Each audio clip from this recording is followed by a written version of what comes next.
In this part, we're going to pretend I'm a completely different user to the user I've been using throughout this series, and will contribute to the Hello World project using this code course user. Doing this is fundamental to the community side of developing on projects, since it's highly likely that you'll want to contribute to a project or others will want to contribute to your project.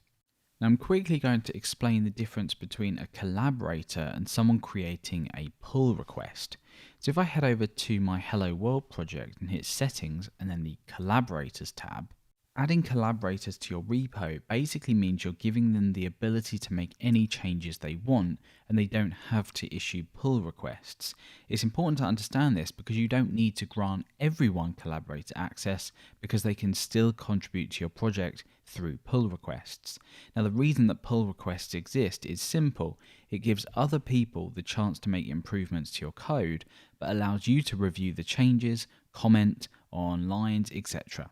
So let's look at how we do this. The first thing I want to do is fork this repository, and forking basically takes someone else's repository at the point it's currently at and lets you do what you want with it.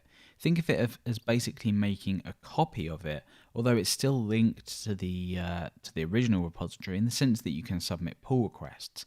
Now if you're still confused, don't worry, it'll hopefully all become clear very soon. So I'm going to head over to this repository, alexgarrett/hello world, and then I'm going to hit the fork button just here. And there we go, that's now forked. Now it's not available to us locally yet, so I'm going to head over to my command line just here. I've created a new folder in here that's not in the same folder as the Git directory. We've created a new one here, and we're going to go ahead and clone this. So as before, I'm going to grab the HTTPS link, and I'm going to head over to my terminal, and I'm going to say git clone and then just paste that in. So again, that's going to clone into the Hello World directory, so we'll see that just appear just in here. So once that's cloned to that directory, you can use all the knowledge you already have on committing, branching, pushing. You can just do everything as normal. Now at this point, it's good to remember that we're working as a fake another user, so this could be someone else or it could be you on another computer. Just bear that in mind. Now at the moment we're not touching the original repository, you're just pushing changes up to your own forked version of it. So for example, if I go ahead and create a new file in here, let's save this out as new.html and let's add code to it. So hello new file. So over in our command line now, we can just run git status and you'll see, oops, if we just cd into that, we can run git status and we see this. So we can go ahead and add that new file and we can go ahead and commit this like so, and then we can push it up. And I'm just going to enter my credentials for this new account.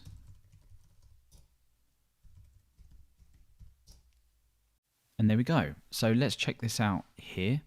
Let's hit enter and you can see that we've got new.html. Over on the other or the original repository, we don't have that file. Obviously, that's what we're looking at.